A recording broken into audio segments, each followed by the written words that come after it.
I want to share with you today is how I learned to shut up and listen. And it's actually much harder than you might think, but when we listen respectfully, we can better understand.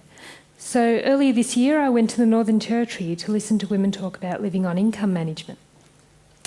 So we held discussions with Aboriginal women, and we also wanted to hear the views of refugee women. But I was coming from a position of what I wanted to know. Was I really ready to listen on their terms? So I'm in this meeting room in Darwin, and I ask a woman, do you know how to get an exemption from income management? And this woman, she's very much like me. She understands this question, and she tells me how difficult it is to go through all the paperwork with Centrelink to prove that her son's attending school. And that's the meeting room where we actually had that conversation. Now, I also went to Alice Springs, and through a Warlpiri interpreter, I was talking with an Aboriginal grandmother, and she lives in one of the town camps near Alice Springs.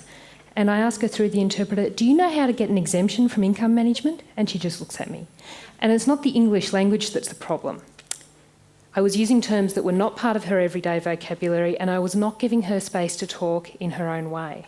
So my co-researcher Jo, who's an Aboriginal woman, she rewords it for me, and through the interpreter, Jo asks, do you know that story of how much you get paid in your bank and how much on the basics card? And do you know how to ask to just get paid in your bank again? And she says that the Aboriginal grandmother says through the interpreter that she gets her niece to help her with this stuff. She doesn't really understand this system. And so I also talked to women who had lived in this camp in Kenya. They'd escaped from Somalia and they'd ended up in Australia, and they'd spent some time living in Kenya in the camp. And I asked them through an interpreter, using words that I'd heard them use, do you know how to ask Centrelink to stop paying you on that green card and just pay you cash in your bank account? But they'd never even heard of an exemption. So they tell me that when they go down to the shops, they use the green card, but they see that all the white women, they're using cash. And they tell me, this green card, it must be just for black women. And they tell me what it's like back in that camp in Kenya, and the UN food program gives them rations. And now it's the same thing, they just pick up their rations at Woolies with their green card. And one of them says to me, how far do I have to run to get away from this? And so I learned how to listen.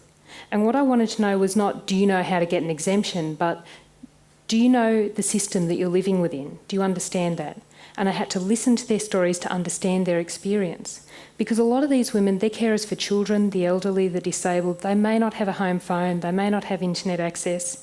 And so I needed to come to them not just geographically, but in the language that I use and the way that I listen. And to respect the time that they were giving me and the difficulties they face in participating in the conversation. And I need to do that every time I listen to women, including right here in Canberra.